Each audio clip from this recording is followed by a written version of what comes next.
Hello, everyone. I am your host, Melee Wizard, and it's time once again for the summer marathon stream. And this year's will be held on Saturday, June 29th, starting at 10 a.m. Eastern. So, which is earlier than I normally do it, but there's a good reason for that.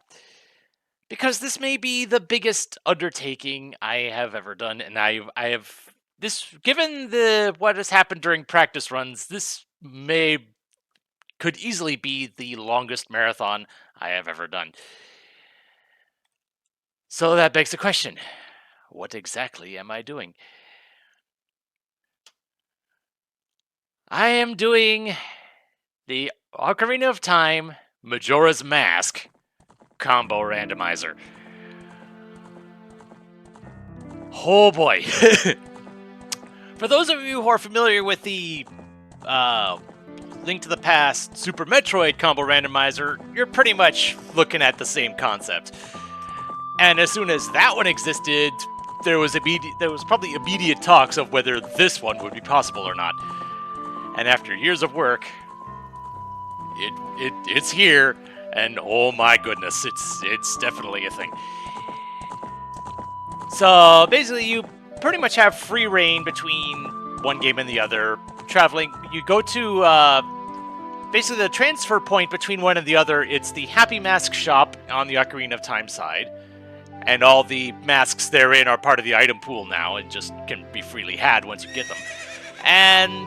And the way back is through the base of the clock tower. But other than that, there are a ton of options on this. And even though I haven't turned all of them on, I've turned enough of them on that make me worried that I might have done too much.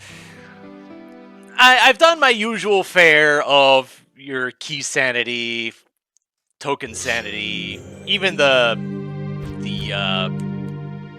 stray fairy sanity. But there's more. You've got the silver rupees. Those are in the pool. And probably the big thing that has probably given me the most problems just on figuring stuff out is enemy souls. So basically, if you don't have a soul for a specific enemy, that enemy does not spawn in. Which in some cases can be a nice thing. But in dungeons, if the enemy doesn't spawn in, you can't kill it. And if you can't kill it, then that means certain chests won't appear and certain doors won't open. And it's been a thing trying to remember what enemies are in which rooms so I know which souls I need. So yeah, that's probably why I am mostly concerned about how long this is going to take. That, and pretty much every seed I've done of this has thrown something incredibly stupid at me in one way or another. And I don't expect that to stop now. So, pain and suffering. Mostly mine. For y'all's entertainment. As always. As far as the actual goals are concerned, the access to Ganon's castle, the Rainbow Bridge, will require 80 skulls out of the 160 that are available across both games.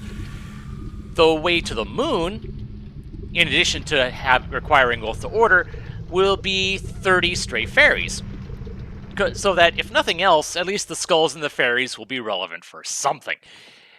And as far as actually getting to Ganon and Majora themselves, the Ganon's Castle boss key will be locked behind the 6 medallions, and the Majora fight will be locked behind the 4 Majora's Mask boss remains. So, hopefully I've given the goals enough weight to...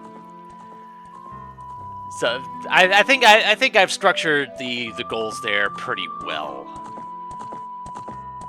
because I've tinkered around with a couple things, and I think this will work well. So fingers crossed. Hopefully things will go well. I will have a tracker on hand. It won't show everything all at once, just because there's so much stuff. But in game, there is a tracker for the silver rupees and the enemy souls, if nothing else. So at least I'll have access to that information whenever I need it. So this is going to be a thing. So hope to see you guys there.